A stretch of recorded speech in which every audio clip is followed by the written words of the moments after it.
Hey guys, what's up? Everybody who knows me knows that Blue Lock is my current favorite thing in the world. I've never made a video about it before, but I'm about to. For my friends and regular viewers, this is going to be completely indecipherable to you if you haven't seen or read Blue Lock. This video isn't designed to ease newcomers into the world of Blue Lock. I do have a video like that in the works, should hopefully be done pretty soon. This one is for fans of Blue Lock who are coming fresh off that latest chapter in which Yoichi Isagi finally put an end to the Neo-Egoist League by scoring the game-winning goal in the Busted München vs Paris X-Gen match. So as a huge fan of Blue Lock, I've been not only reading the manga and watching the anime, but also watching a lot of YouTube videos about the anime, including by a guy named Hirio, who, if you've clicked on this video, you're probably familiar with. So just over a year ago, Jesus, Hirio released a video titled What Happens After the Neo-Egoist League? Blue Lock Final Selection Theory. In that video, Hirio states that he believes the next arc of Blue Lock will be an 11 versus 11 to decide the positions for the starting lineup of the Japan U20 team. In that video, he does not explain how the 23 remaining players will be sorted onto two teams of 11. He just says the math adds up. Nevertheless, I really like that idea. I like that idea enough, in fact, that just for fun, I put together a speculative simulation of what the two teams in that final selection may look like. Having done that, I liked the teams I came up with and the way I came up with them enough that I realized I wanted to share them with people. And I have this YouTube channel already, so I'd like to state for the record that I don't think this game will happen. Hirio said this arc is pretty much mandatory. I don't think so. The stated purpose of the NEL was to prepare for the U20 World Cup. It was already a build-up arc, and I don't think we need an immediate post-build-up arc. Additionally, we just had an 11 versus 11 match where the main focus was Isagi versus Rin, and this would inevitably be the same thing. Isagi and Rin could be put on the same team and forced to work together, but that team would feel so imbalanced since the two of them are so far ahead of every other Blue Lock player. The point of the third selection was to choose who the 23 players on Team Blue Lock were, but the 23 players for the U20 World Cup have already been selected. It really doesn't make sense for Ego to decide the team just from the NEL. I think it does make sense. I mean, we just watched all these kids play four different matches where they've all been playing in pretty specific positions. So unlike with the U20 match, there's no real need to test them out in various positions and see what works, assess their abilities and determine which position they may play best in. And as for picking the starting 11, they're numerically ranked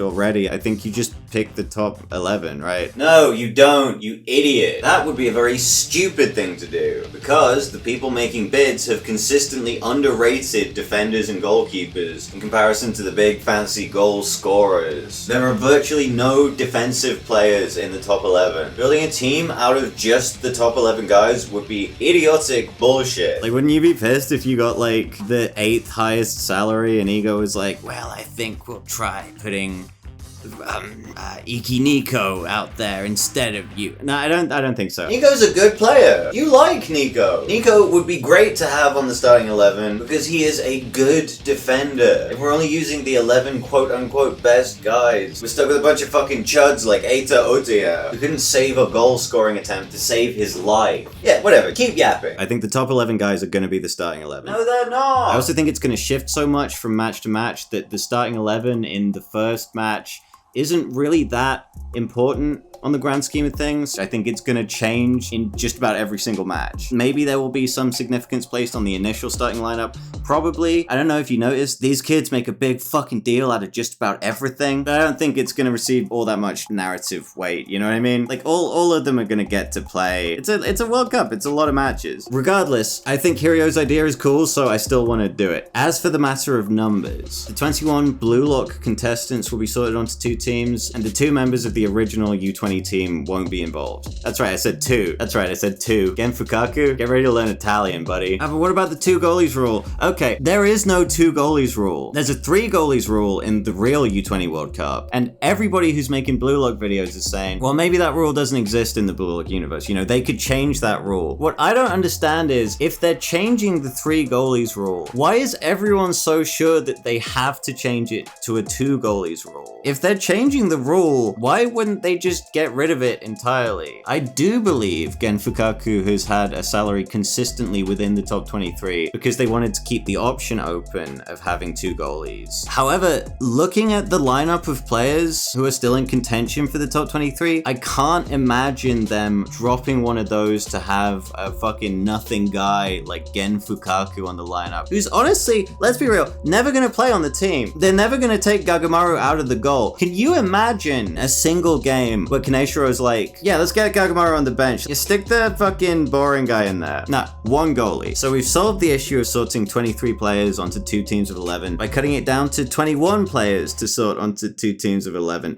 Don't worry about it. We'll cross that bridge when we get there, and we will get there. Part 2, necessary conjecture. Fuck. Or just final salaries. We'll just call this section final salaries. So the order of players here, I'm fairly confident in. The actual monetary values of their salary, not at all. Yeah, no clue. I just picked something. You're gonna see the numbers go up by a lot. I do believe that will happen. Between the length of the match, the level of play, and the overall stakes, what's on the line, I think each player's bid is going to increase significantly. Rank number 1 is Yoichi Isugi, obviously, with a salary of 300 million yen. Isugi scored the match-winning goal, the league-winning goal. This one just goes without saying. I do like the theory that's been going around that his final bid will match Michael Kaiser's starting bid. Yeah, he's German, so I'm pretty sure it is Michael, not Michael. Shout out to Suzels. Not only does he make what I consider to be the best Blue Lock videos on the platform, he's also the only guy I've ever heard pronounce Kaiser's name correctly. Second place is Reen with 250 million, an increase of 52 million yen. Yeah, I went with like kind of nice round numbers. I know they're not going to be exactly these, but I imagine they'll be roughly somewhere within this ballpark. Number 3, Seishiro Nagi with an offer of 175 million yen, meaning a 135 million increase. The second biggest increase right behind Isugi. Yeah, Nagi's gonna pull some shit out. Nagi's gonna do some fucked up main character stuff. In much the same way Isugi did. Like whatever's happening in episode Nagi right now, chronologically, because I know what's happening in episode Nagi right now in our world is that they just fucking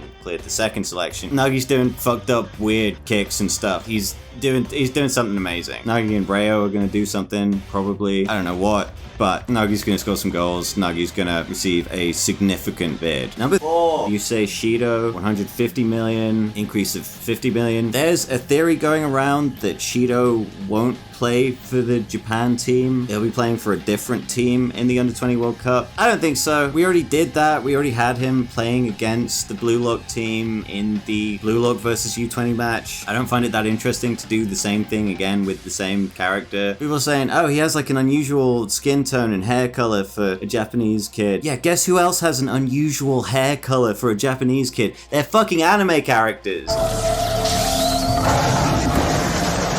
Also number 4, Shohei Baro, 150 million, no increase. Him and Shido are tied, I guess, whatever. One of them will be slightly higher than the other. I imagine they'll be number 4 and number 5. Realistically, Baro will be number 4, because realistically the numbers won't be going up as much as I'm predicting, even though I do think they'll be going up by quite a lot. Number 6, Meguru Bachira, 50 million increase. You know, he's going to be the top goal scorer for Bachira, as he has been for the entire NEL. He's not going to win, he's going to lose, but Bachira is still significant difference maker within the match. Should also state for the record that I don't think we're gonna see the match until episode Nagi gets to it. So far in Blue Lock, we haven't seen a single match that doesn't include Yoichi Isugi from start to finish. It's always like the start and then the end, or just the end. We're gonna see the end. We're gonna see the final goal, or we'll just see the aftermath. Either way, Nagi, big bid. Bachira, pretty big bid. Number 7, Hyoma Chigiri, 40 million increase. Yeah, Chigs is fucking, he's been carrying his team for the whole NEL. Ever since Nagi and Reo decided to become a couple of lazy bums, they've been riding Chigiri's coattails. He's been going like super fast, so they've really had to hold on tight to those coattails. Nagi obviously is getting the big offer, the big 100 mil. He's gonna be the main guy in that match. Chigiri's gonna be solid. He's not gonna score any goals. Nagi's gonna score a hat trick, probably, but Chigiri's doing something amazing. Number 8, Rensuke Kunigami, 90 million, so a 40 million increase. Seems like a lot, right? I don't know. I feel like he's been doing a good job. Marking Shido, I really thought he was gonna do something else in the match. I thought he was gonna be more involved in at least a goal goal. But like maybe somebody's watching this and they're thinking, wow, that Kinagami kid, he's really doing a great job of standing near Shido. Whatever, this one might have been too high. I like the idea of him and Chigiri next to each other though. And Bachira too.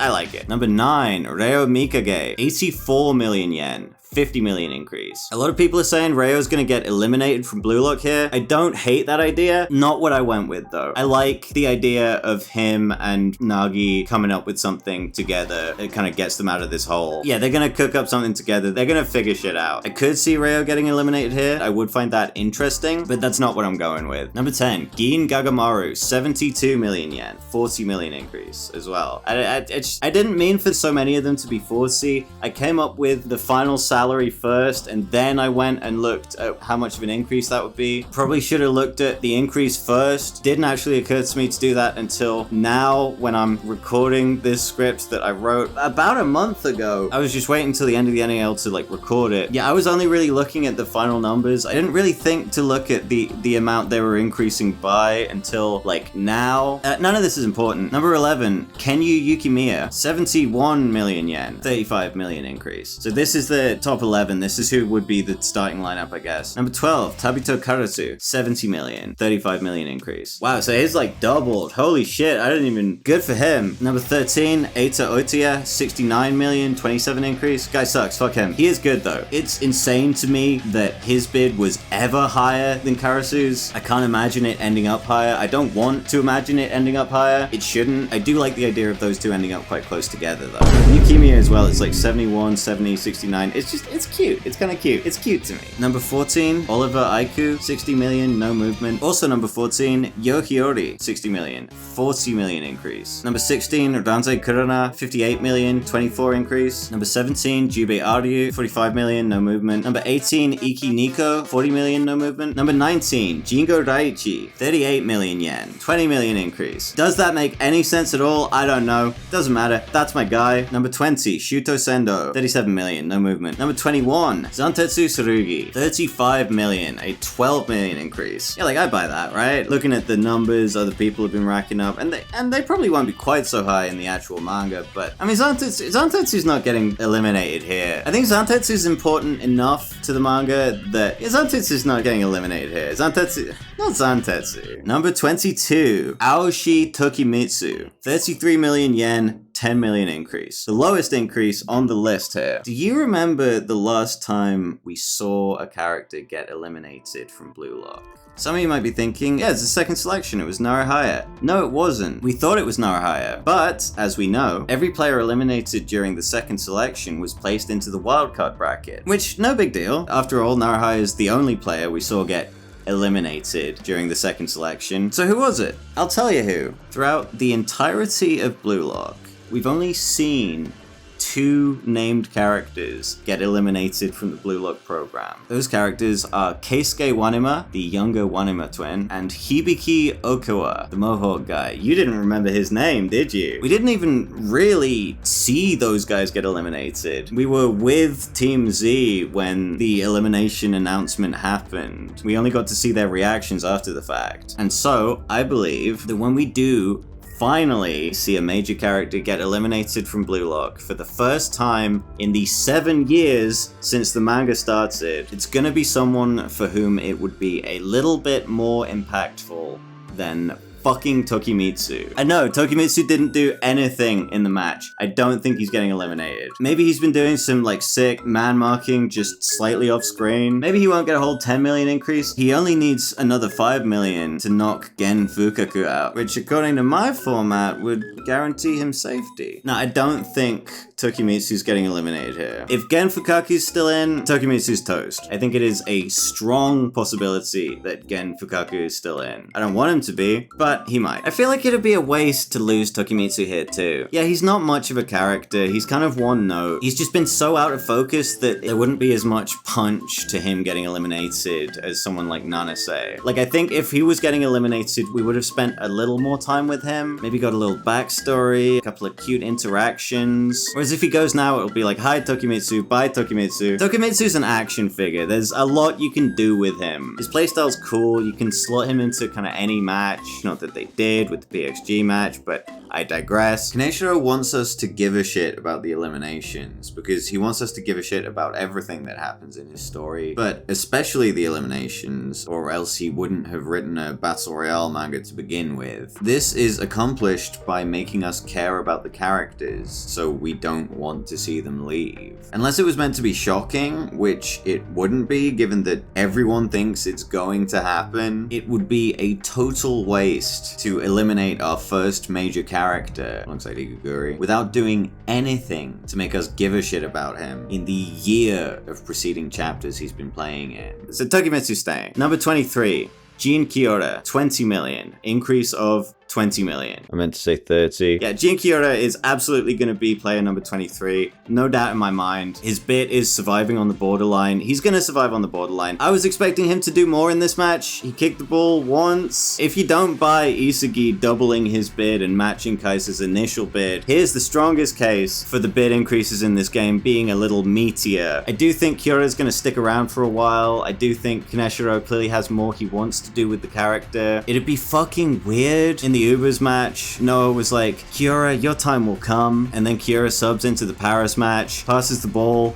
once, is eliminated from Blue Lock, and we never see him again. I think for winning the NEL, the Busted Munition players especially will receive dramatically increased bids. And I think Kiora in particular could benefit the most from that, because people are seeing him for the first time and they're like, whoa, they've had this guy the whole time and they've just been hiding him? He can do what with a football? Pause. So that's our final 23. Goodbye, Nanase.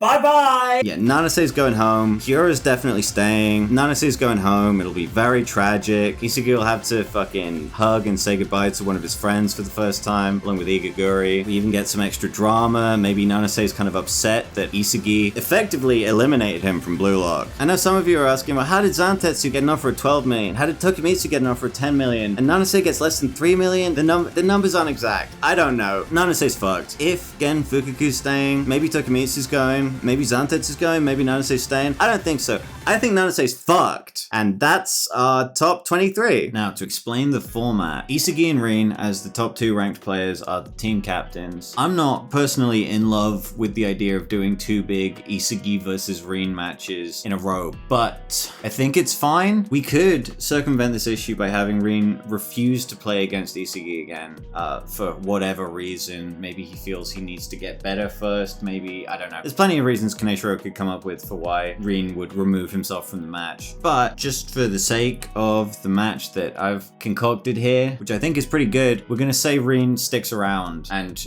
agrees to play against Isagi again. The stakes are obviously that the winner of this match is team captain of the Japan under-20 team. This only makes sense. Isagi and Rin are really the only 2 realistic options, with maybe one exception, who we'll talk about later. Now, here's the exciting part. Isagi and Rin draft the players they want. They take it in turns picking who they want on their team. And then the 2 teams that the captains have constructed go head to head. It's classic PE class football. They have 20 players to pick from. They're allowed to select any of the other 19 players plus Blue Lock Man. He's there to fill in as the second goalie. As the team's captains, Isagi and Rin are also in charge of choosing the positions their teammates will play. However, here's the fun part. They don't just take turns picking one at a time. It's not like Isagi picks one, then Rin picks one, then Isagi picks another one. This selection process will follow a snake draft format. A snake draft is where the first captain picks their first player, and then, in the interest of fairness, because they didn't get to go first, the second captain, Rin, picks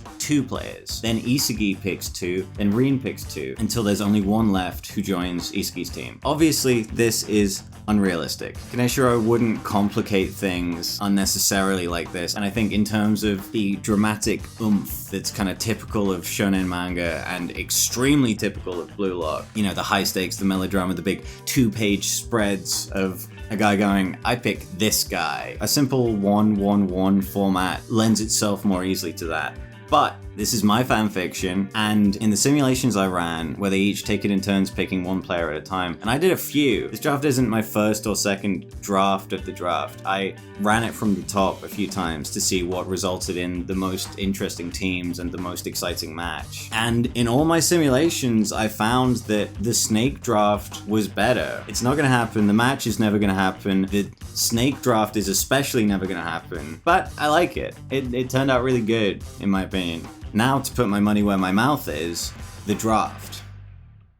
Isagi picks first, he's the number 1 ranked player, and out of loyalty, he picks Rensuke Kunigami to repay him for the work he did shutting down Shido in the PXG match. It's the stake scene all over again, he's paying him back for the stake. I love the stake thing. It took me a while to realize they weren't talking about actual stakes. I found it quite confusing when Kunigami was like, I'm paying you back for the stake, when I was like, he's the one who gave Isagi the stake, he doesn't need to pay him back for it. But then I realized, oh, he doesn't mean the stake, he means stakes means goal, and he's paying him back for the stake, which is the assist in the FC Barca match. They have their own little secret language, it's so cute. Now Rin gets 2 picks. His first pick is Ryusei Shido. I know, you're thinking, he'd never. No, I think he would. I think in the PXG match, when they realized they were capable of working together, they became potentially very dangerous. And Shido's probably the next best player. And like, there's a power gap. There's like, it's Isagi and Rin at the top, and then there's a gap, and then I think Shido is still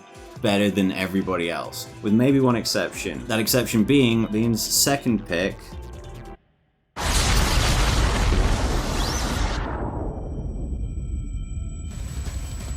I think Rin would be fascinated by the current Shohei Baro. You know, since learning he's able to synergize with Shido, the most self-centered egotist in Blue Lock, I think he's looking at the only guy who can potentially compete with Shido for that title, and he's thinking, if I could work with that guy, I feel like I could work with this guy. He may even see taming Baro as an interesting challenge to overcome, which is Rin's whole thing. He loves overcoming insurmountable challenges. Like in the U20 match, when he's beating all the defenders at their own game, I think he would see collaborating with Baro as a similar challenge.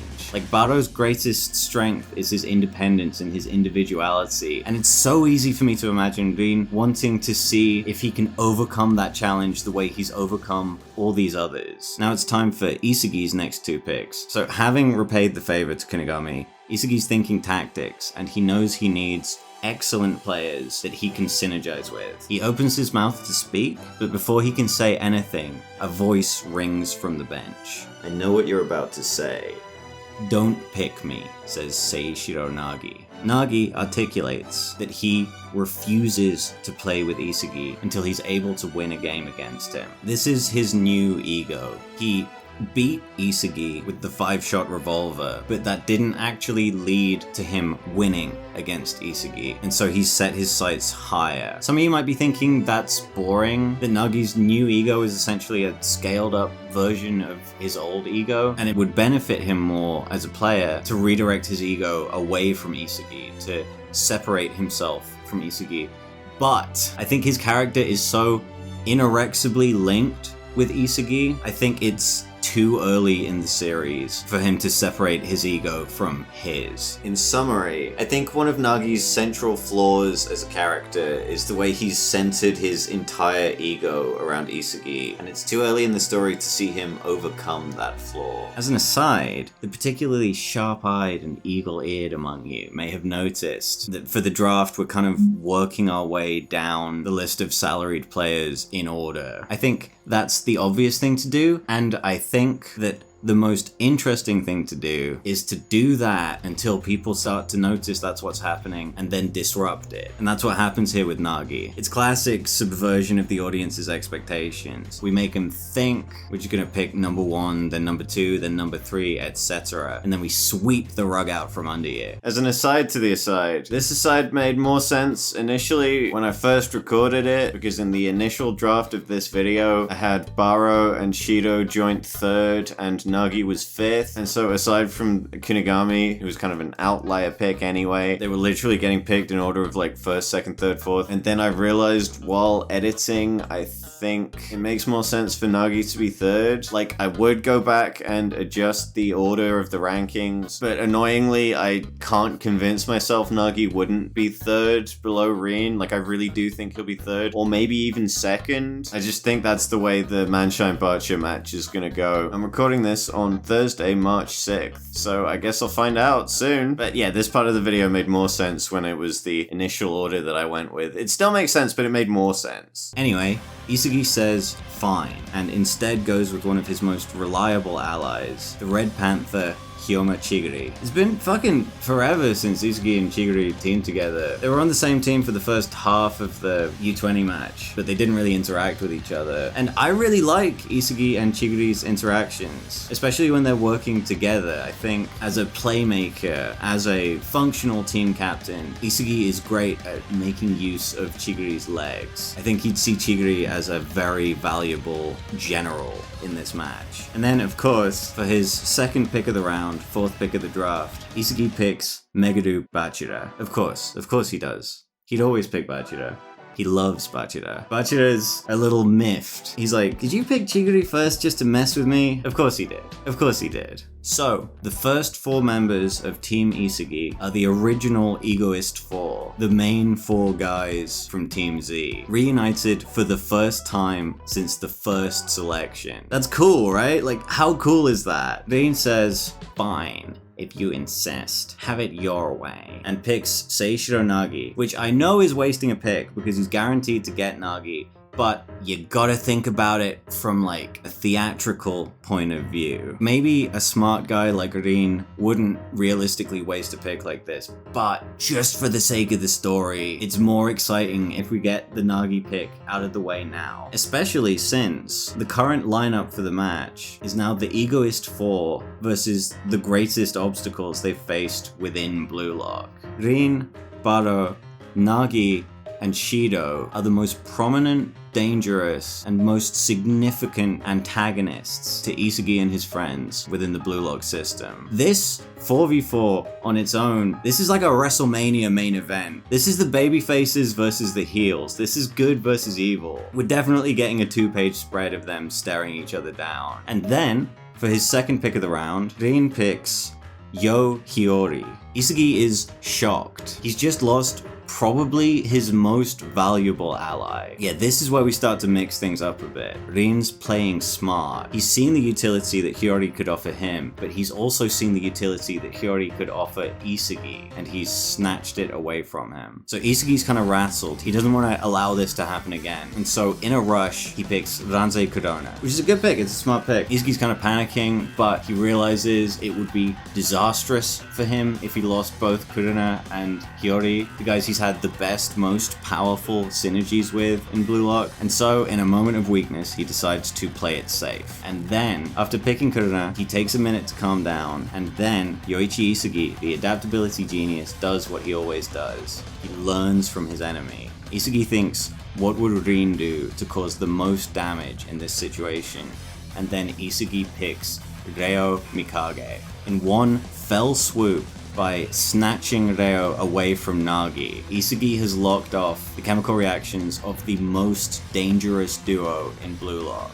So Reo walks over to Isagi's bench, and under his breath he mutters, exactly what we wanted. In the Bacha match, part of Reo and Nagi's growth inevitably is going to be that they need to learn to exist without each other. Maybe they even realize that playing against each other is the best thing for their ability to develop as a duo, to learn each other's strengths and weaknesses firsthand at knife point. So yeah, Rin's a little pissed. Reo and Nagi are unexpectedly happy about this. They seem motivated. Rin grits his teeth, bites his lip, and instead of lashing out and trying to strike another blow to Isagi, Rin swallows his pride and learns from Isagi. I think Rin has realized he can't beat Isagi if he's not willing to respect him and his abilities and use them for his own growth. So Rin taught Isugi to aim low and snatch valuable assets from his opponent. And Isugi has now taught Rin the value and the importance of having reliable soldiers, guys you know you can count on. And for his 6th overall pick,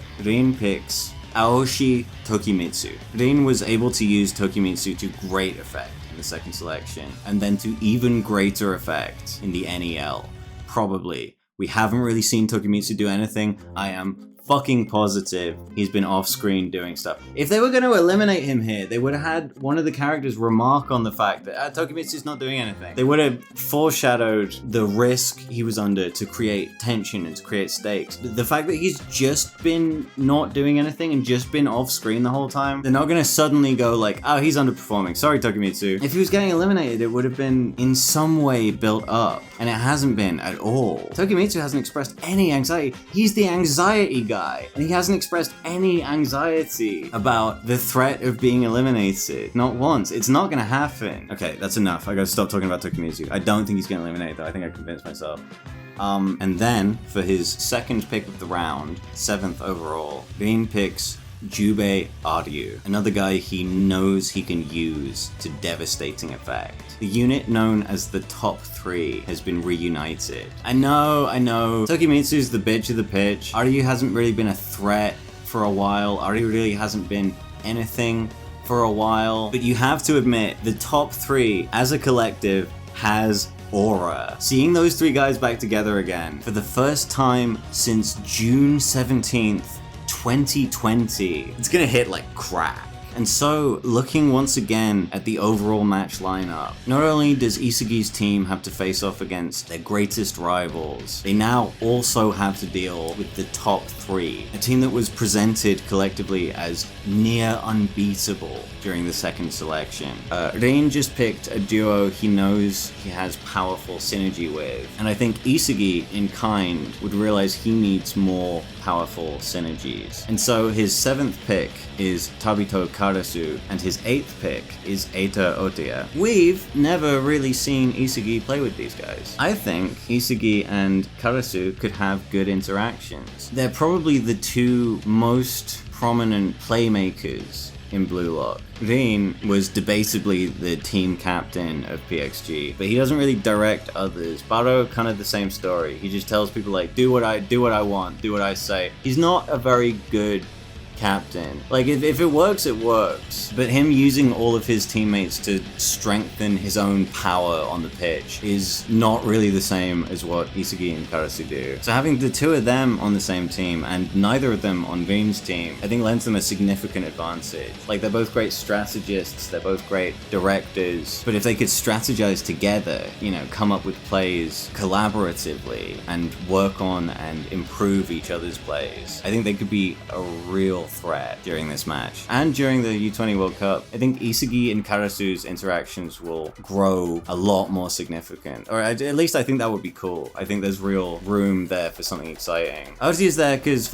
he's Karasu's machine gun. Karasu can wield that guy to do anything. Having Karasu on the team makes having Otia on the team a real boon. Like, Otia on his own, he's a good player. Otia under the influence of Karasu becomes a nuclear weapon. Rin smirks. There's something that's been right under Isugi's nose the entire time that he's missed. In his single-minded pursuit of scoring goals and creating winning plays, Isugi has forgotten about his most important ally in the NEL. You know what pissed me off? You know the number 1 thing that the most pissed me off ever in Blue Lock? Except for one other thing. Okay, so this is the thing that's made me the second most pissed off at Blue Lock. It's the start of the second selection, and Isugi and Bachira walk through that gate into the second selection area, and they're chatting, and they're like, well, who would be the best partners for us to have? Hang on, I'm gonna pull up the fucking chapter. Oh, this is the one with Henri on the cover, looking very good. I might be the only person reading Blue Lock who's into girls as well as boys. I like this cover a lot. I also do think it's very funny. It's very funny to just once, exactly once, be like, oh, we gotta make this manga appealing to the straight boys. We gotta put a sexy lady on the the cover in just the biggest misunderstanding of what people are reading Blue Lock for. It's like for exactly one page, the man forgot which manga he was writing. I love the fact that Blue Lock has like one female character and she barely interacts with the rest of the cast. You know what I'm here for, Kaneshiro. I want to see the boys grab each other and glare at each other. That's the draw. If I didn't want to see that,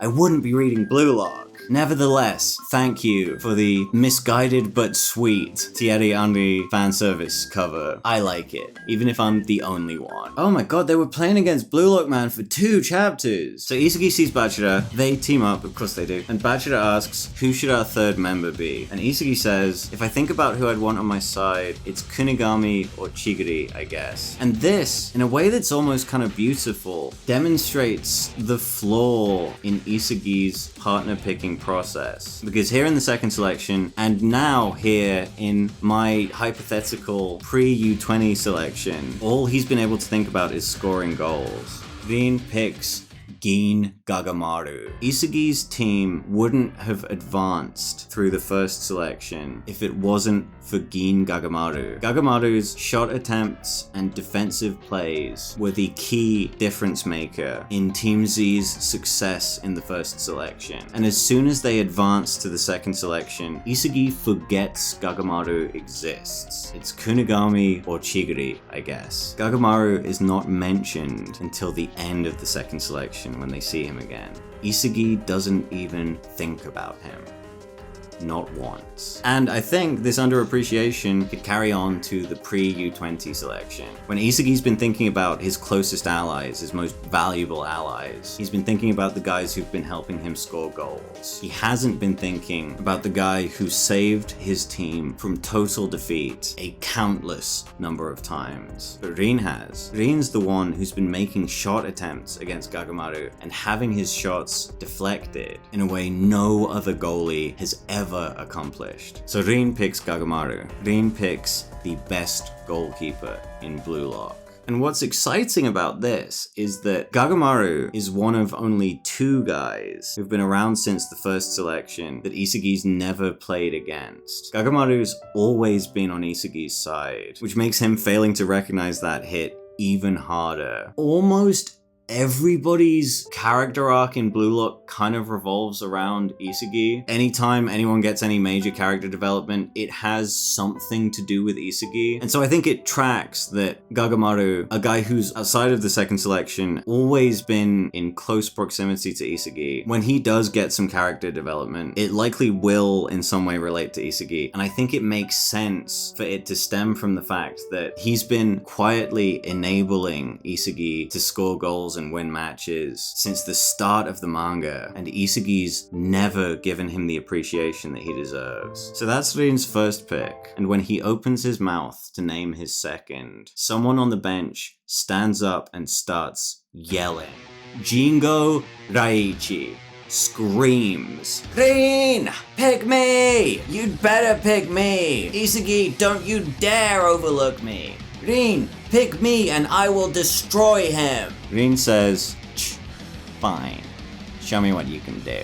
Gagamaru was one of 2 characters who's only ever played on Isagi's side. The other is Jingo Daiichi. Gagamaru was instrumental to Team Z's success in the first selection, but Jingo Daiichi was vital. Jingo Daiichi was the reason they were able to advance at all. If it weren't for Daiichi marking Reo in the match against Team V, Nagi would have been free to score as many goals as he wanted, and Team Z would have lost horrifically. Daiichi, even more than Gagamaru, has been self-sacrificing in the name of Isagi's success since the beginning of Blue Lock. Daiichi's motto is sexy soccer. He wants to score big goals in dramatic fashion that get girls' panties wet. And for the entirety of Blue Lock, at Isagi's insistence, Daiichi's been playing defense. Daiichi's been holding other players still in the midfield, while Isagi gathers the glory. And now, after all that, Isagi doesn't even have the decency to pick Raichi for his team.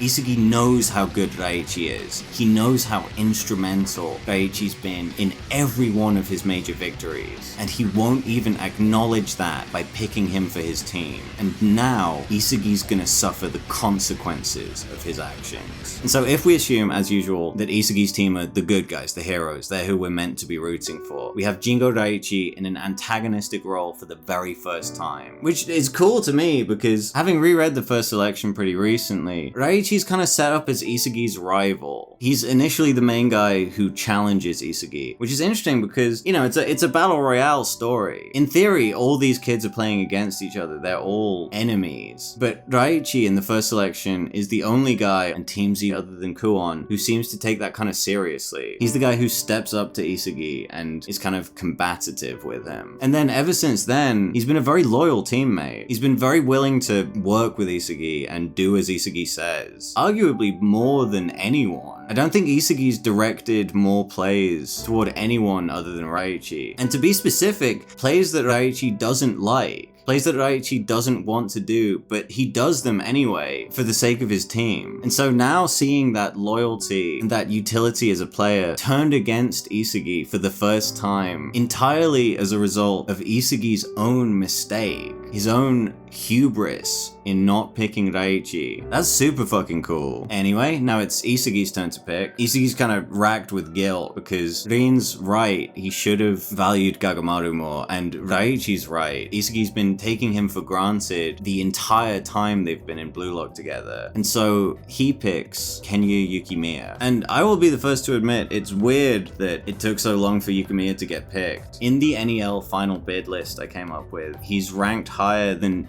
8 of the guys who've been picked already, nearly half of them. But like, firstly, like I said earlier, I don't think it would be that interesting if the picks were just made in roughly in the order of where guys are ranked. That'd be boring. And also just look at the guys who've been picked already. I don't think you can really replace any of them with Yukimiya. If we're not just doing like power scaling bullshit and having Isagi and Rin each pick the best player in descending order, if we look at the story behind each of the previous picks, I think it's more interesting for these guys to pick other players for like emotional reasons and, you know, tactical reasons beyond just I need a guy who's good at scoring goals. Like, they're fucking moody teenagers. Of course they're gonna pick their friends or make picks to try and snipe at the guy they're playing against. It's just cooler this way. I think so anyway. I hope you agree. Anywho, Isagi picks Yukimiya, a guy he's enjoyed playing with for the last couple of games, a guy he knows he can create interesting plays with through their shared adversarial relationship. I know the picking process up until now has been largely built around like, who would it be cool to see these guys team up with again or for the first time, or play against again or for the first time. And in that sense, we've been seeing Yukimiya team with Isagi for 3 straight games now. Maybe you're thinking, oh, it would be more interesting to see Isagi and Yukimiya play against each other for the first time. I don't know. I don't think that's necessary. They have been kind of playing against each other already for the last 3 games. In the Manshine match, Yukimiya was directly antagonistic to Isagi in a way that's effectively really no different to if they'd been on opposing teams. Like, they were playing against each other either way. It wouldn't really have been that different if Yukimiya had been playing for Manshine. And so, because they've been balancing this adversarial / cooperative relationship with the whole NEL, I don't think we need to see Yukimiya on the opposite team. I don't think it would really provide us with anything we haven't seen before. Maybe Yukimiya gets a line where he's like, oh, that's a shame. I had hoped for an opportunity to compete against Isagi. But nothing is like aggressive as Nagi and Raichi refusing outright to team with Isagi. Just a little throwaway thing, just a little seed planted for the future. On that note, I want to talk about Kuruna a little bit because we've only ever seen him play with Isagi. We've never seen him play against Isagi. But I have a number of reasons for not putting him on the opposite team. Firstly, Kuruna isn't really an individual player by himself. In terms of his role on the team and in the story, he's kind of a weapon for Isagi to use. And within this match, I think we would want to see Isagi playing at his full strength against Rin and his team playing at their full strength. And Isagi at his full strength requires Kuruna. He requires the planet hotline. Having Hiyori play against Isugi presents Isugi with a challenge that he needs to find some way to overcome. This is an asset he's been able to employ the whole time he and Hiyori have been playing together, and now suddenly he needs to learn how to beat that asset. I don't think the same is really true of Kuruna. I don't think Isugi would really need to strain himself to find a way to beat Kuruna and Rin passing back and forth with each other. Like, he kind of already did beat that because Rin and Nanase were kind of doing the same thing, and he beat Nanase, and he destroyed Nanase. So Kuruna playing against Isugi doesn't present an interesting obstacle for Isugi to somehow overcome in the same way that Hiyori playing against Isugi does.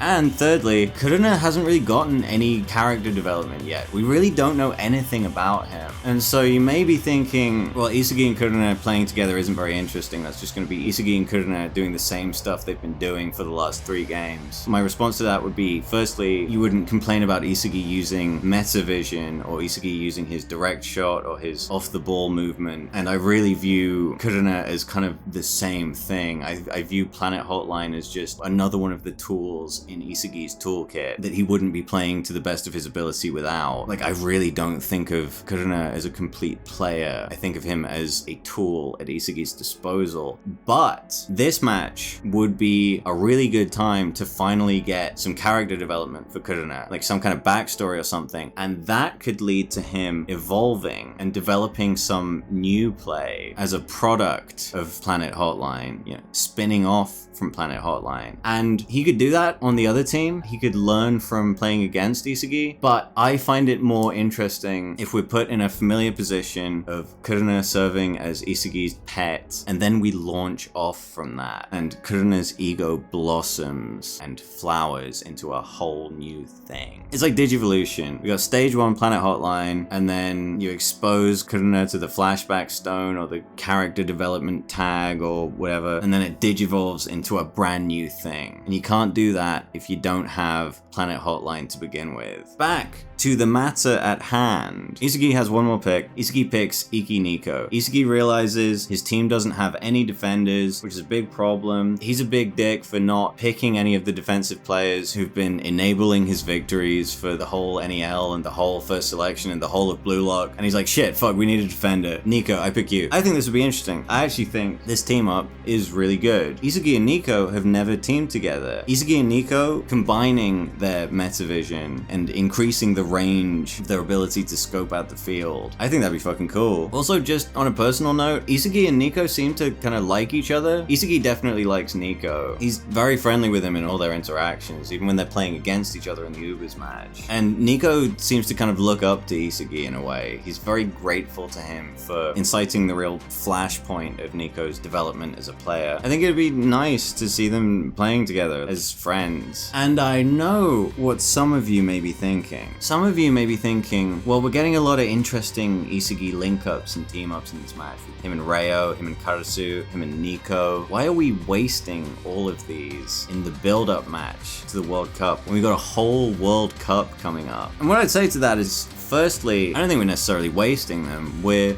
introducing them. These new dynamics could continue to develop throughout the World Cup. They could veer off in interesting directions. We're setting them up here, but we're not going to burn through all 10 levels of the social links in this one match. Yeah, maybe the raw excitement of seeing Isugi and whoever, Isugi and Reo, Isugi and Nico, link up for the first time. We're burning a few of those, but just look at the rest of the playing field. We've still never seen Isugi team up with Shido. We haven't seen him link up with current Baro, with current Nagi. We haven't seen how he's able to coexist with Rin since the match against the U20 team. There's still stuff to look forward to. Like, we're not wasting all of them. We're not wasting any of them, but we're not popping the cork on all of them. For his final 2 picks, Rin picks Zantetsu. If Shido was able to use you, then I definitely can. And then he smirks. Isugi's fallen directly into Rin's trap. For his final selection, Rin picks Blue Lock Man. leaving Isagi's team with no goalkeeper. Isagi's so fucking stupid, it never would have occurred to him to pick Blue Lock Man. It never, ever would have occurred to him to pick Blue Lock Man. Dean's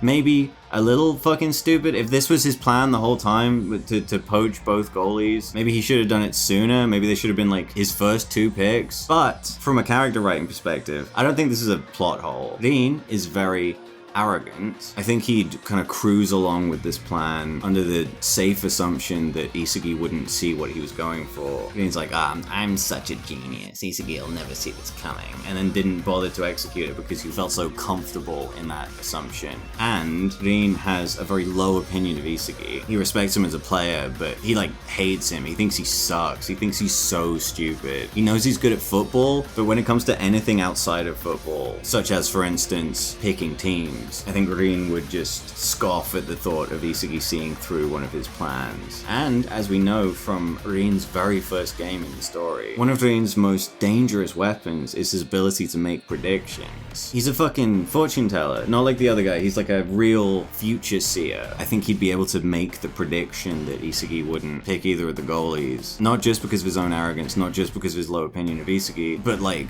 because of his incredible ability to read people and their decisions. And also, obviously, Rin wanted a bunch of the good players. Like, he wasn't gonna not pick Shido. He wasn't gonna not pick Kyori to fuck up Isagi's plans. All of his other picks have been kind of vital, or they've been guys, like, insisting that he pick them. Yeah, I think Rin was probably thinking to himself, first I'll pick the goalie, and then I'll pick the other goalie. And then this screaming idiot starts shrieking at him, and there's not a whole lot he can do. Like, all of a sudden he doesn't have much say in the matter. And yeah, he could have been like, no, I don't want you, I want Blue Lock Man. But like, fucking, come on, man. I don't think any of this really needed addressing, but I know there's gonna be somebody in the comments like, if fucking Rin's plan was to pick both goalies, why didn't you just pick both goalies? No, there's a bunch of reasons. There's a bunch of reasons why. So the final player not selected is Jin Kiora, who gets sorted onto Isagi's team by default. Once again, surviving on the borderline. That's his thing, that's his deal. It's gonna happen. It's gonna happen. He hasn't really done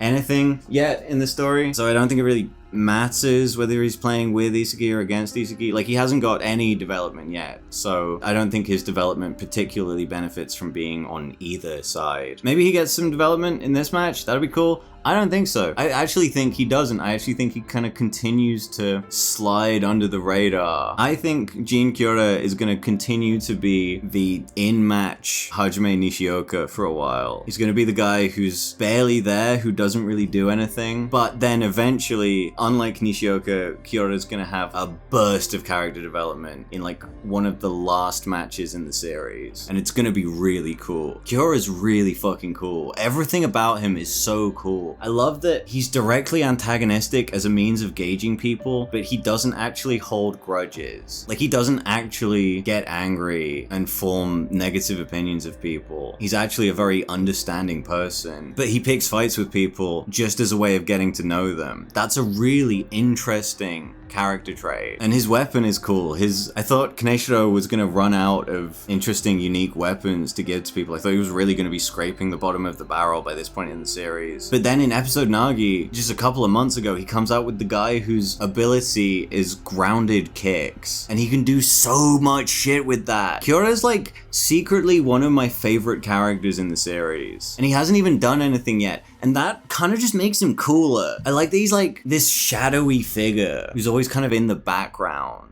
But he's like so interesting. Like, they gave him so many character traits that make him so fascinating to me. I don't think he's gonna do anything in the series for a while. And I like that. I like that there's a guy who's just looming. Like, eventually, for 1 or 2 chapters, he's gonna become the most important character in the series. And it's gonna be the sickest thing ever, made even sicker by the fact that we've been building up to it for like 500 chapters at that point. He's just been ominously doing nothing for like 500 chapters. That little guy hasn't done anything yet.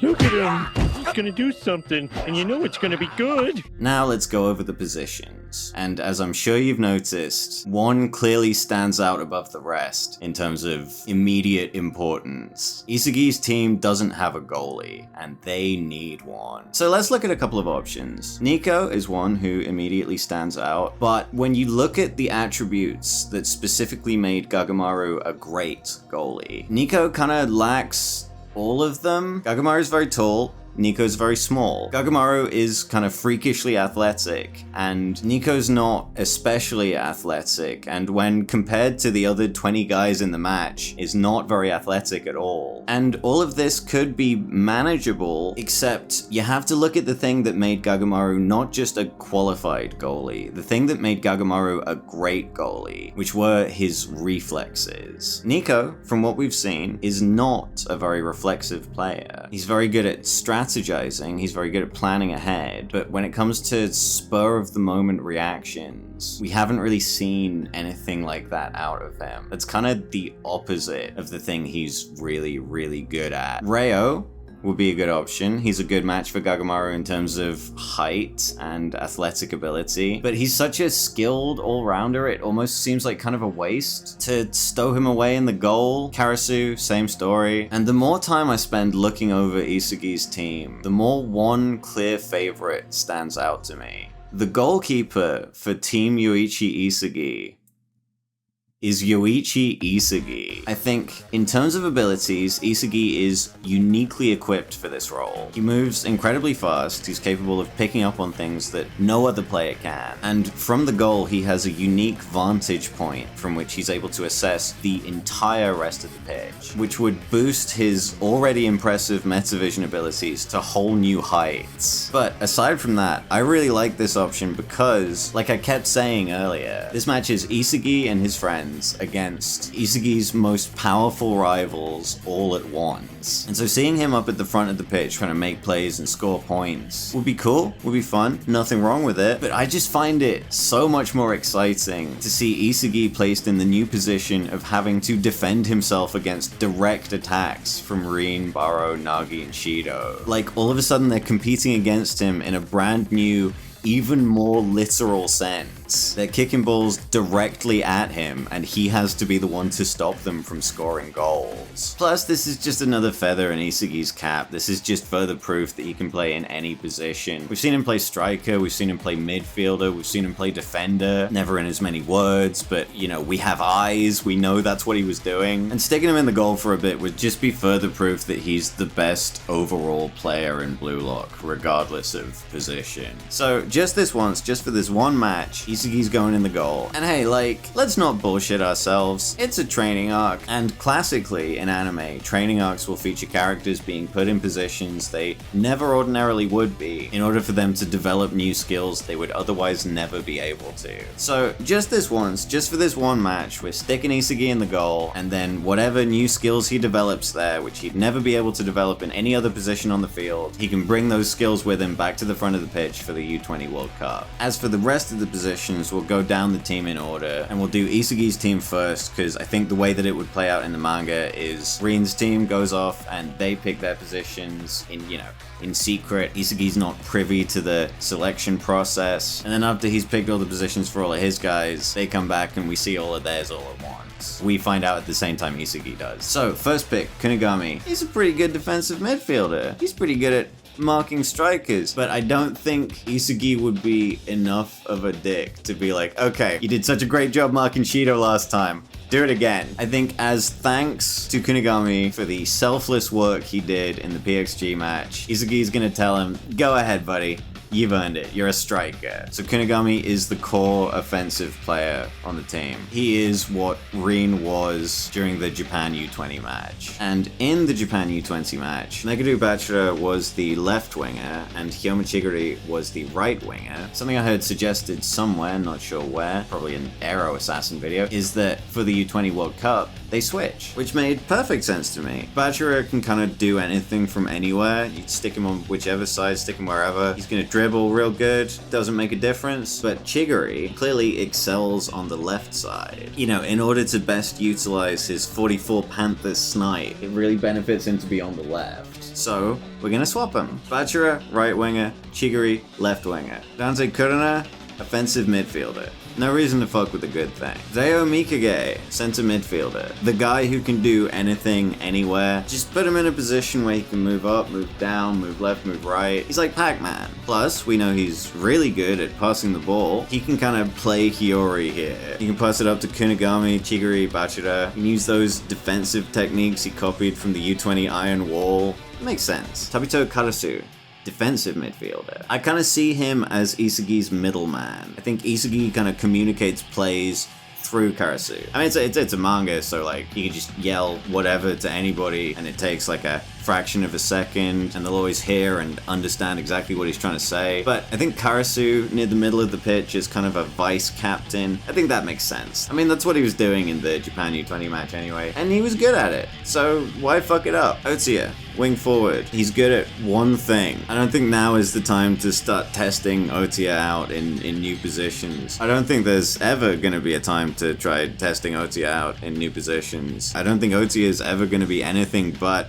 Otsuya, you know what I mean? Stick him up front, kick the ball to him. Yukimiya, I wrote down center midfielder. As the 1v1 god, Yukimiya presumably has some of the best tackling ability in Blue Lock. Obviously he's great at getting the ball down the pitch, but I feel like he has real potential as a defensive player too. Once Reen or Barrow or somebody makes it up to the goal box, Yukimiya is probably the guy with the best chances of removing the ball from their possession. It's interesting that like, of all the guys with weird specialties we've seen in Blue Lock, like the trapping guy and the on the ground kick guy, we've never seen a guy who's really good at tackling. To me, that kind of feels like one of the main skills a footballer should possess, right? There's shooting, there's dribbling, there's passing, there's tackling. So I don't know if Kaneshiro just thought a guy who's great at tackling would be broken. Maybe. Like if he's too good at getting the ball off the other guys, how do you stop a guy like that? I don't know. Or maybe he's just like saving it? I don't know, it's weird. It's a weird omission so far. I'm sure there's a reason for it. But for the time being, Yukimiya is going to be our tackling guy. He's going to be the best at tackling for the duration of this match. Nico, defender, goes without saying. Him and Isagi are going to do a cool thing at some point where Isagi sees a play coming and he's like, okay, I'm ready to stop it. I'm ready to defend against it. And Nico like beats him to it. Like Nico sees the exact same thing at the exact same time and he gets to it faster. And Isagi's like, whoa, damn, Nico, you're so cool. And then Jin Kiora,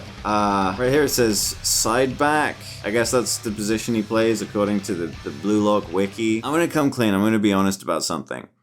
I don't know a whole lot about football. I've never really been into it. I like Blue Lock a lot. I don't really like football. I don't really know much about it. I think, and I'm not naming any names here, but I think there are some guys on YouTube, there are some Blue Lock YouTubers, or Blue Tubers as I like to call them, who kind of make a big performance of knowing a lot about football because they think it's like necessary for them to, in order for them to have like credibility when it comes to talking about Blue Lock. And I think sometimes you can kind of tell, right? Like sometimes you hear these guys talking and they're saying some stuff and they're saying some stuff about football and you're listening and you're thinking, nah, you don't watch sports, bro. You watch anime. And I'm trying to avoid doing that. I really love Blue Lock. I know a lot about it. I pay a lot of attention to it, but I'm not trying to overextend, you know what I mean? I'm aware of my own limitations here. So Jin Kiora, side back. Whatever that is, I'm sure he's great at it. I'm joking, I know what a side back is. I looked it up. And that's Isagi's whole team. They file out onto the pitch, and there we see Rin's team and the way they're positioned. Rin Itachi, striker. Ryusei Shido, striker. Shohei Baro, striker. Seishiro Nagi, striker. Yeah, when I said Isagi was going to be defending himself from direct attacks by these four guys, wasn't kidding. Rin, Shido, Baro, and Nagi are going to be continuously launching attacks on the goal. Non-stop, the whole time, the whole game. They're just going to be kicking balls at Isagi. He's going to be cowering in the goal. He's going to be covering his little head with his hands. He's going to be screaming, nah, I don't want to play goalie anymore. I don't like it. Yeah, all the times he fucked with these guys, it's coming back to bite him. It is a true test of his ability to fuck with these guys. Yakiori, midfielder, obviously. Aoshi Tokimitsu, defensive midfielder. Why not? Jubei Aryu, defender, great at it. It makes me a bit sad when I think about Aryu and and Nico playing against each other for the first time. They've always been on the same team. They've always been the defensive unit ever since Japan U20. And they're like friends. They get along really well. If you didn't watch season 2 of the anime, which who could blame you, but if you didn't watch it, you missed out on the additional times, which are always great. They've always been great. And there's a really cute one with Nico and Aryu and Gagamaru, and they all just seem to get along so well. And so I'm picturing a bit where like Aryu sees Nico on the other side of the pitch and he's like, well, Nico boy, looks like we're enemies this time. It makes me sad. It breaks my heart. Gin Gagamaru, offensive midfielder. Yeah, that's right. We got Gagamaru back on offense where he belongs. Because let's be honest, I know none of us want to admit it. It's not something we want to think about, but it's kind of starting to seem like Gin Gagamaru doesn't belong in Blue Lock. The point of Blue Lock is to create the world's best striker. And whether you love him or not, and let's be honest, we all love Gagamaru, he's currently not on the path to becoming the world's best striker. And I think that's gonna be the nucleus of his character development from now on. Gagamaru's time in Blue Lock for the remainder of Blue Lock is gonna be him attempting to get out of the goal and to prove that he's able to play offensively. Because if he can't, if he's not able to do that, he's doomed. So we're gonna see Gagamaru not just out of the goal, he's out of defense, he's up the pitch, he's making shot attempts at Isagi. Jingaraichi, midfielder, he said he was gonna destroy Isagi, but I think he knows his skill set is best suited to destroying Isagi slightly lower down the pitch. Even if Isagi's in the goal, Raichi's gonna try and destroy him by proxy, by destroying his team, like breaking his fingers, metaphorically speaking. Zantetsu, wingback, fast, does what he does. When you have a toaster, you make toast with it. You don't try to edit video on it or whatever. I don't know. Blue Lock man. Goalie. And so now we've picked the teams and we've picked the positions. Let's move on to the match itself. Blue Lock is largely about friends and foes being split up and put into odd combinations and forced to try and set aside their differences and work together. We've been seeing that happen for the entire series. And so just this once, I want one big blowout heroes versus villains match. It's our main core cast banding together one last time to take on their rogues gallery before they're all forced to try and work together for the Under-20 World Cup. There's some unusual allies, there's some friends turned foes, but for the most part, I want this match to be like the final boss in a Zelda game. Our protagonist's been collecting tools for his entire journey, and now he needs to put all of them to use in one perfect combination to take down the greatest foe he's ever faced. The match is going to be a standard 90 minutes, 11 on 11, no more first to 5, first to 3, none of that. The U20 World Cup itself is going to be 90-minute matches, so this pre-U20 training match is going to be 90 minutes. I'm not married to this idea, but maybe there's the option of each team getting to make one substitution at some point throughout the match with one of the original U20 team members, Aiku or Sendo. I think 90 minutes, 11v11, they should have the option to make a substitution. And plus that way we get Aiku and Sendo involved in the match somehow. In terms of the way the match is played out, I don't really want to go into the whole thing. I know this whole video is nothing but bold predictions, but even I would feel kind of brazen trying to predict how the actual match would be played. So instead, I'm gonna make a couple of loose predictions for each player. Starting from the bottom, Blue Lock man will try to save some goals. Zantetsu runs fast. I don't think this is his moment. I think he'll get a moment. I think at some point Zantetsu will escape the episode Nagi dimension and regain the focus of the main series, but not yet. This is not Zantetsu's match. There's too many pieces, there's too many big deals playing around him. He'll do something. He'll do something. Raichi, we already went over Raichi. He's all over the place, he's intercepting plays, he's being very annoying. Gagamaru,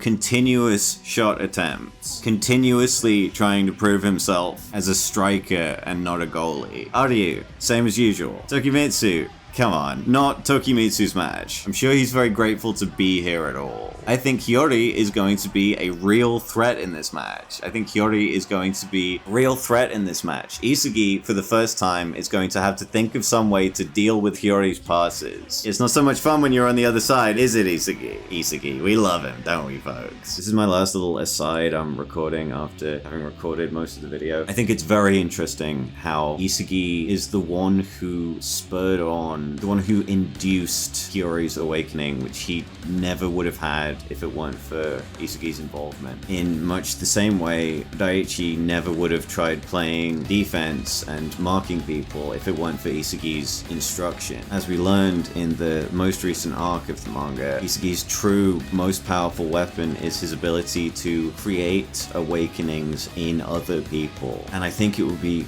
really interesting to see how that could backfire on him, because Blue Lock is still a competition. All these guys he's helping to awaken, they're his competitors. He needs to try and beat these guys. And so I think following an arc focused on Isagi's ability to make other players stronger, I think it would be really cool to see him forced to deal with the consequences of that. He's created these monsters, and now he needs to slay them. Nagi, Baro, Shido, Rin, all the stuff you'd expect. Nagi's gonna show off some of his brand spanking new character development. He's gonna directly compete with Reo once or twice. He's the one where Isagi's really looking at him like, whoa, when did this guy get so good? The other three, you know, Rin and Baro attempting to coexist, I think will be a lot of fun. Baro and Nagi attempting to coexist will be a lot of fun, as always. Other than that, nothing too fancy. Kyura, as mentioned previously, will do something. A little bit. Not his match either. His match will come. Nico,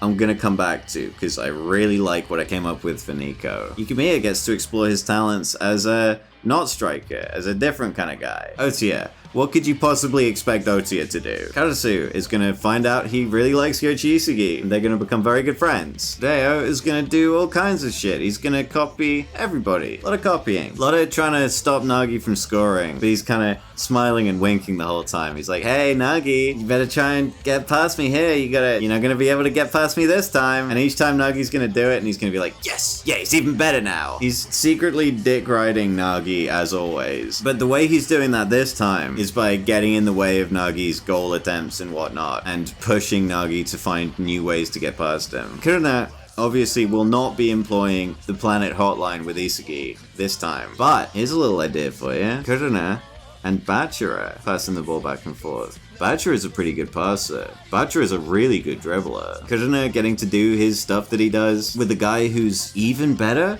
maybe, at being on the receiving end of that particular thing than Isagi. Pretty cool. Yeah, one bold, concrete prediction I am gonna make is if a match like this does happen between the NEL and the U20 World Cup, I think that's when we're gonna start to see some character development for Kurina. I think he's been in the story long enough, not really getting any. I think now's around the right time. Yeah, this is Kurina's match. And I think if it happens, it might start to happen because of Bachira and the freedom that he represents. I think maybe playing with him, Kurina starts to realize some things about being used as an asset, about being a tool, and about the possibility of blossoming into his own player. Chigiri runs fast. You see Chigiri, you know what Chigiri does. Shinigami is one of the guys I think will get some real character development in this match. He's not gonna all the way stop being a whiny little emo bitch boy, but he's on the way there. He's going to be less of a selfish prick. He's going to be willing to coordinate plays with Chigiri and Bachira and Reo. Shinigami and Reo were friends. They were the last two guys left on that team in the second selection. Maybe they have a little reunion here. And as for Iki Nico, I think Nico shits the bed in this match. There's that bit where Isagi sees something coming and Nico also sees it coming and he blocks it, and Isagi's like, whoa, this guy's so good. He's playing like me. I think Isagi is gonna realize pretty quickly that he doesn't need a guy making all the plays that he would make, because he can make those plays. And I think on top of that, Nico's inferior metavision and Nico's lack of athletic ability are gonna really come to bite him here. As the only defensive player on the team other than Isagi, Nico is going to quickly become overwhelmed, and Isagi coldly will replace him with Oliver Aiku, with the superior Metavision wielding defender. The player who is effectively Iki Nico but better. I don't even think Isagi's going to be very nice about it. He's going to let Nico know in no uncertain terms, if Nico's not able to keep up with Isagi's standard of play, Nico does not belong in Blue Lock. And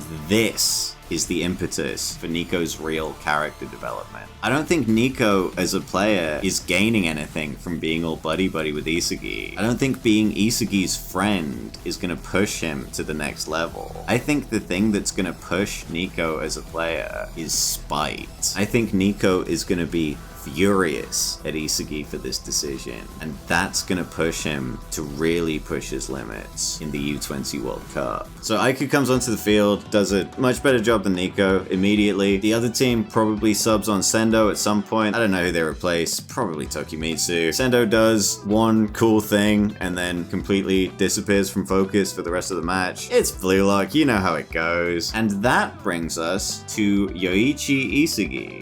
Yeah, Isagi evolves again, just like he does in every match. I think by getting a clear view of the entire field, he's going to learn to use Metavision in some way he'd never considered before. And I'm going to be honest, at some point he comes out of the goal. I don't know if it's in the second half or the last 15 minutes or the last 5, but for the big climax of the match, we're going to see Isagi trying to score goals. It feels almost essential, you know what I mean? We can't have the finale of a big match without Isagi up at the top of the pitch making big dramatic shots. He switches places with Reo Mikage because Reo, in addition to being tall and athletic and having Metavision, is uniquely equipped to replace Gagamaru because he can copy any of Gagamaru's abilities. He's like the only guy who could potentially recreate some of Gagamaru's goals, which he will. He's doing the Shachihoko kick. I'm locking that in. Throughout the U20 World Cup, Gagamaru and Reo will share goalie duties, and maybe sometimes Isagi, but probably not. I think this is kind of a one-time thing. I think he's kind of needed up the pitch, if you know what I mean. Blue Lock, the series, is a story about a guy named Yoichi Isagi who wants to be a striker. I don't think we're sidelining that for longer than the span of one match, so he can pretend to be a goalkeeper. But yeah, we gotta see Gagamaru come out of the goal sometimes. There's no way he's sticking around in Blue Lock if he doesn't. And I know some of you may be thinking, well, that'd be a great time to stick Gen Fukaku back in the goal, but I don't want to. Maybe this isn't allowed in regular football. I understand you have to register a set number of goalies. I don't know if those goalies are then allowed to play other positions. I assume not, but I don't think it matters because it's